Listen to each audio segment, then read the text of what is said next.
गुरुजी, मैंने एक बार कथा सुनी थी कि दक्ष ने स्वयं शिव को शाप दे दिया था, जिसके परिणाम स्वरूप सती अपमानित हुई और उन्होंने अपना शरीर तक त्याग दिया था। हाँ महेश, पूर्व काल में सभी महात्मा और ऋषि प्रयाग में इकट्ठा हुए, जहां उन्होंने एक बहुत विशाल यज्ञ का आयोजन किया। स्वयं ब्रह्म भी अपने महातेजस्वी निगमों आगमों के साथ परिवार को लेकर वहां पधारे। अनेक शास्त्रों में ज्ञान की चर्चा एवं वाद विवाद वहां हो रहा था। भगवान शिव को वहां पधारते देख ब्रह्मा ने, सभी देवताओं, ऋषियों, मुनियों ने उन्हें झुककर भक्ति भाव से प्रणाम किया और अनेक प्रकार से उनकी स्तुति की। इसी समय प्रजापति दक्ष भी वहां आ पहुंचे और उन्होंने ब्रह्म को प्रणाम करके अपना आसन ग्रहण कर लिया। वे ब्रह्मांड के अधिपति थे और इसी कारण उनमें घमंड और अहंकार ने घर बना लिया था। सभी ऋषि मुनियों के साथ देवर्षियों ने भी मस्तक झुकाकर प्रजापति दक्ष को प्रणाम किया और उनकी स्तुति कर उनका आदर सत्कार किया। परंतु त्रिलोकीनाथ भगवान शिव शंभू ने न तो उन्हें प्रणाम किया और न ही अपने आसन से उठकर दक्ष का स्वागत किया। इसी बात पर दक्ष बहुत क्रोधित हो गए। उन्होंने कहा, सभी देवता, असुर, ब्राह्मण, ऋषि मुनि सभी मुझे नम्रतापूर्वक प्रणाम कर मेरे आगे सिर झुकाते हैं। प्रेतों और पिशाचों से घिरा रहने वाला ये दुष्ट मनुष्य मुझे देखकर अनदेखा कर रहा है। शमशान में रहने वाला ये निर्लज्ज जीव भूतों पिशाचों की संगत की वजह से शास्त्रों की विधि भी भूल गया है। इसके साथ रहने वाले या इसकी बातों का अनुसरण करने वाले मनुष्य पाखंडी, दुष्ट और पाप का आचरण करने वाले होते हैं। वे ब्राह्मणों की बुराई करते हैं और स्त्रियों के प्रति आकर्षित होते हैं। इसलिए इसे पावन यज्ञ में भाग न लेने दिया जाए। हे भगवान, ये क्या कह दिया दक्ष ने गुरुजी? क्रोध से बुद्धि भ्रष्ट हो जाती है। दक्ष ने अपने अपशब्दों के परिणाम के बारे में तनिक न सोचा। अहंकार में डूबा होने के कारण वो शिव के स्वरूप को ही भूल गया। वो भूल गया कि शिव मनुष्य, ऋषि या देव नहीं है। ब्रह्म आगे नारद को बताते हैं, हे नारद, दक्ष की बातें सुनकर भृगु आदि बहुत से महर्षि रुद्रदेव को दुष्ट मानकर उनकी निंदा करने लगे। ये बातें सुनकर नंदी को बुरा लगा और उनका क्रोध बढ़ने लगा। दक्ष को श्राप देते हुए वे बोले, हे महामूढ़, दुष्ट बुद्धि दक्ष, तू मेरे स्वामी देवाधिदेव जगत पालक महेश्वर को यज्ञ से निकालने वाला कौन होता है? मेरे स्वामी निर्दोष हैं और तूने अपने स्वार्थ हेतु उन्हें श्राप दिया है और उनका मजाक उड़ाया है। नंदी के शब्दों को सुनकर प्रजापति दक्ष के क्रोध की कोई सीमा न रही और वे नंदी समेत सभी रुद्रगणों को श्राप देते हुए बोले, दुष्ट रुद्रगणों, मैं तुम्हें शाप देता हूं कि तुम सब वेदों से बहिष्कृत हो जाओ, तुम वैदिक मार्ग से भटक जाओ और सभी ज्ञानी मनुष्य तुम्हारा त्याग कर दे। तुम शिष्ट आचरण न करो और पाखंडी हो जाओ। सिर पर जटा, शरीर पर भस्म एवं हड्डियों के आभूषण धारण कर मद्यपान, शराब का सेवन करो। जब दक्ष ने शिवजी के प्रिय पार्षदों को इस प्रकार श्राप दे दिया तो नंदी बहुत क्रुद्ध हो गए। नंदी भगवान शिव के प्रिय पार्षद हैं। वे बड़े गर्व से दक्ष को उत्तर देते हुए बोले, हे दुर्बुद्धि दक्ष, तुझे शिव तत्व का ज्ञान नहीं है। तूने अहंकार में शिव गणों को शाप दे दिया है। इसीलिए मैं तुझे शाप देता हूं कि तुझ जैसे अहंकारी मनुष्य वेदवाद में फंस कर रह जाएंगे। वे सदैव मोह माया में ही लिप्त रहेंगे। वे पुरुषार्थ विहीन होंगे और स्वर्ग को ही महत्व देंगे। वे क्रोधी व लोभी होंगे। वे सदा ही दान लेने में लगे रहेंगे।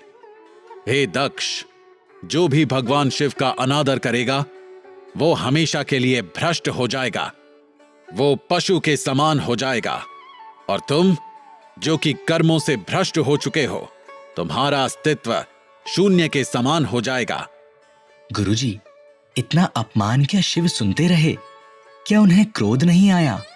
शिव ने नंदी से कहा, नंदी, तुम तो परम ज्ञानी हो, इसलिए तुम्हें क्रोध नहीं करना चाहिए। तुमने बिना कुछ जाने और समझे ही दक्ष तथा समस्त ब्राह्मण कुल को श्राप दे दिया है। सच्चाई तो यह है कि मुझे कोई भी श्राप छू ही नहीं सकता।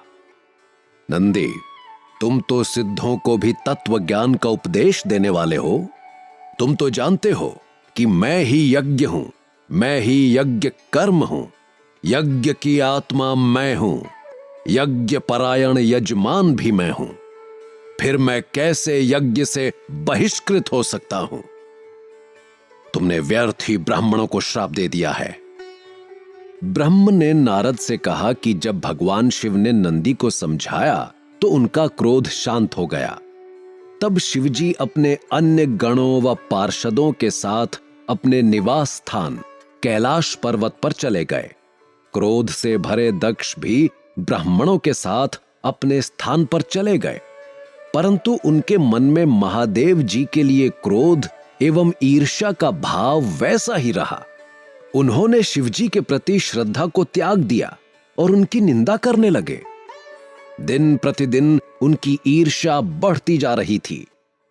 ब्रह्मा जी बोले, इस प्रकार क्रोधित और अपमानित दक्ष ने कनखल नामक तीर्थ में एक बहुत बड़े यज्ञ का आयोजन किया, जिसमें उन्होंने सभी देवर्षियों, महर्षियों तथा देवताओं जैसे अगस्त्य, कश्यप, अत्रि, वामदेव, भृगु, दधीचि, भगवान व्यास, भारद्वाज, गौतम, पैल, पराशर, गर्ग, भार्गव, ककुश, सित, सुमंतु, त्रिक, कंक और वैशंपायन सहित अनेक ऋषि मुनि अपनी पत्नियों व पुत्रों को आमंत्रण दिया। अपने पुत्र दक्ष की प्रार्थना स्वीकार करके मैं भगवान विष्णु भी उस यज्ञ में पहुंचे। दक्ष ने सभी पधारे हुए अतिथियों का यथोचित आदर सत्कार किया। उस महान यज्ञ में 88,000 ऋषि एक साथ हवन कर सकते थे। 64,000 देवर्षि मंत्रों का उच्चारण कर रहे थे। कौतुक और मंगलाचार कर दक्ष ने यज्ञ की दीक्षा ली, परंतु उसने भगवान शिव को यज्ञ के लिए निमंत्रण नहीं भेजा, न ही अपनी पुत्री सती को बुलाया। तभी वहां महर्षि दधीचि पधारे और यज्ञ में भगवान शंकर को ना पाकर बोले, हे श्रेष्ठ देवताओं और महर्षियों, मैं आप सभी को श्रद्धा पूर्वक नमस्कार करता हूं। मैं आप सबसे यह पूछना चाहता हूं कि मुझे इस यज्ञ में त्रिलोकीनाथ भगवान शंकर कहीं भी दिखाई नहीं दे रहे हैं। उनके बिना यह यज्ञ मुझे सूना लग रहा है और यज्ञ की शोभा कम हो गई है। परम सिद्ध पुरुष नीलकंठधारी प्रभु शंकर यहां क्यों नहीं दिखाई दे रहे हैं? उनके आने से ही यज्ञ की पूर्ति हो सकती है। आप सभी श्रेष्ठ जन तुरंत कैलाश पर्वत पर जाएं और भगवान शिव और देवी सती को यज्ञ में ले आएं। ये सुनकर दक्ष हंसते हुए बोला, भगवान विष्णु देवताओं के मूल हैं, इसीलिए मैंने उन्हें सादर यहां बुलाया है। जब वे यहां उपस्थित हैं तो भला यज्ञ में क्या कमी हो सकती है? भगवान विष्णु के साथ साथ ब्रह्मा जी भी वेदों, उपनिषदों और विविध आगमों के साथ यहां पधारे हैं। मैंने सिर्फ ब्रह्मा जी के कहने पर अपनी पुत्री सती का विवाह शिवजी से कर दिया था। मैं जानता हूं कि वे कुलहीन हैं, उनके माता पिता का कुछ भी पता नहीं है। वे भूतों, प्रेतों और पिशाचों के स्वामी हैं। वे स्वयं ही अपनी प्रशंसा करते। वे मूढ़, जड़, मौनी, और ईर्ष्यालु होने के कारण यज्ञ में बुलाए जाने के योग्य नहीं है। दक्ष की बात सुनकर दधीचि मुनि बोले, दक्ष, भगवान शिव को यज्ञ में ना बुलाकर तुमने इस यज्ञ को पहले ही भंग कर दिया है। यह यज्ञ कहलाने योग्य ही नहीं है। इतना कहकर दधीचि और कई महामुनि यज्ञ छोड़कर चले गए। ये देखकर दक्ष ने कहा कि ये बहुत अच्छी बात है कि मंद बुद्धि और मिथ्यावाद में लगे सभी दुराचारी यज्ञ का त्याग करके चले गए। भगवान विष्णु और ब्रह्मा जी, जो कि सभी वेदों के ज्ञाता हैं, वे ही उनके यज्ञ को सफल बनाएंगे।